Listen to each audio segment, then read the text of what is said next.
Speaker. I call Brett Hudson. Thank you, Mr. Speaker. I rise in opposition to this bill. Although, as my colleague Mr. Ross pointed out a little earlier, there is quite frankly no substance in the bill to oppose. It has 3 clauses. It has a title, it has a commencement date, and it references the act that it amends by not doing anything. There is, quite frankly, sir, in this third reading, absolutely no amendments, no substance. If this House were to pass this bill at this reading, it wouldn't actually do anything. And that is quite telling. It's quite telling, Mr. Speaker, because what I would like to say, what I would like to point out, that in its original form, it was possible to disagree with the bill because of the financial implications. This government did. This government opposed the original bill because it considered it to not be viable under the financial constraints of the times and in government. But it was very open and transparent about that. We told all of the members across the House that we couldn't support it, why we couldn't support it. We did more. We told the people of New Zealand why it was that we could not support the bill in the form it was. But I have to say that even though we could have and did disagree with it at the time, at least it could be argued it was a highly principled bill. And the sponsoring member, was introducing it under a matter of principle, and she was highly impassioned about what she thought it would achieve for families. But let's look at it now, and this is the most disappointing thing. It has been watered down to be a completely nothing bill, a bill that can do nothing.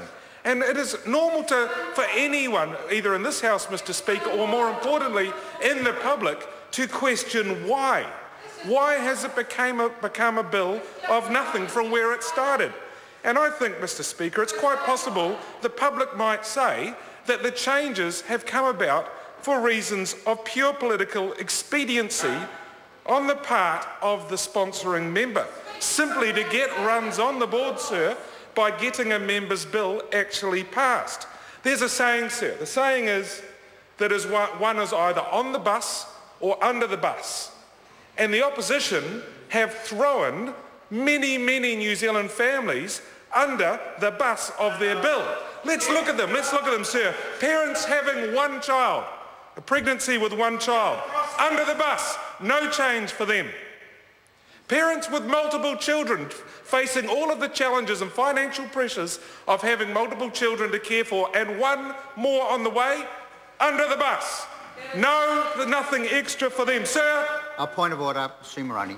I'm offended at that suggestion that we are throwing children under the bus. Will he please tell the truth about the bill? Order. Now, look, there's 2 points here. First, it's Order. First, it's probably unhelpful to use phrases like families under the bus, so I'll ask the member to constrain himself on that. And then the member on this side, there is a speaker's ruling, 42.3, which says you can't use tell a truth. So it's 1-1, all right? Brett Hudson. Mr. Speaker, so the other condition, parents where the pregnancy will go full term, get no addition to the paid parental leave that currently exists under this bill, which actually has no content. And that is the greatest disappointment of all. And when the bill was first introduced, it claimed a need for families. And it said that it sought to satisfy a real need. But since then, it has been undermined, that need has been undermined to the point where it is offering so little to families, only to specific families. It must be pointed out, though, sir, that the original bill was unaffordable, and that is why the government opposed it. It ignored the reality of the constraints of governing in an environment following the global financial Christchurch and the Christchurch earthquakes. It also ignored the reality, sir, the disgraceful condition that the previous Labour government had left the country in, with projected deficits going out for at least a decade. Now, New Zealand needs and New Zealanders want, and they've showed us through the elections we've held, they want a practical and pragmatic government, and with this national-led government, that is exactly what they've got and what we have delivered for 6.5 years. And within those constraints, sir, that reality, this government is making a real and positive difference to New Zealand families. We are extending paid parental leave to 18 weeks over 2 affordable steps, sir, in subsequent years. And under this government, everyone can benefit from that extension, not only those in very limited specific circumstances, sir, because this is a government that is governing for all New Zealanders. And we recognise, sir, that families come in many forms now. They have many different priorities, many different specific requirements for assistance.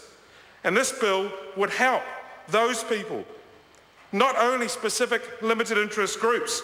We offer broader support and broader forms and natures of our assistance. So not only are we extending the paid parental leave to 18 weeks, not only are we doing that, but we're going to extend the paid parental leave to caregivers. Because we recognise, sir, that in some family circumstances, it's not going to be the biological parents that will be the ones looking after the child in those early weeks. Not only are we doing that, sir, but we're also going to extend or raise the parental tax credit by 40% to $220 per week. That supports parents, sir, who choose to remain in the workforce. And not only that, but we've also effectively indexed that maximum rate to the average wage. So as the average wage rises, and sir, it has risen in the recent years under this government higher than the rate of inflation, as that average wage rises, so too will that support for parents. Now we understand that the well-being of children, of families, is broader than merely the first few weeks. And so we have a program that not only deals with parental leave, parental tax credits and the form of the family support, but sir, it's also going to provide things such as free doctor's visits and prescriptions for under 13s.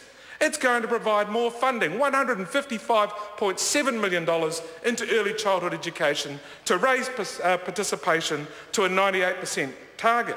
Sir, we're also implementing further comprehensive risk screening for people who work closely with children, as we are also adding a further 8 children's teams to help protect our most vulnerable children. Our free breakfasts in schools for the children who want it. Well, no, actually, sir, can I raise a point there? The bill is not actually about paid parental leave. It has no substance. Order. Just concentrate on the bill. That's not a point of order. If the member's got nothing to say, well, it's easy, you sit down. So, Brent Hudson. Thank you, Mr. Speaker. I was just trying to make the point, I think, that that care and concern for families, including children, is a bit broader than merely the first 18 weeks of their life, or even, as the member had originally had in her bill, 26 weeks. There is more to concern for New Zealand families than simply that. So what we have, sir, is we have a government that is focused on ensuring that we are caring for families across all of New Zealand.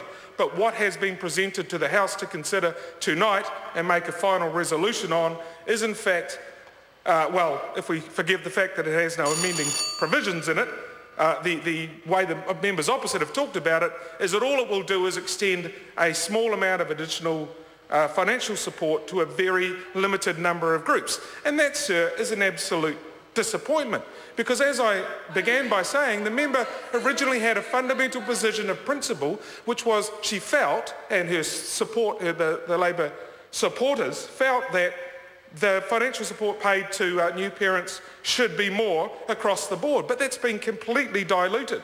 And meanwhile, while they're diluting what they're trying to do, this government's actually taking real action, Mr. Speaker, that addresses the needs of a far broader group of New Zealand families and provides very positive and real outcomes for them. So I oppose this bill and I call upon members across the House to vote against it.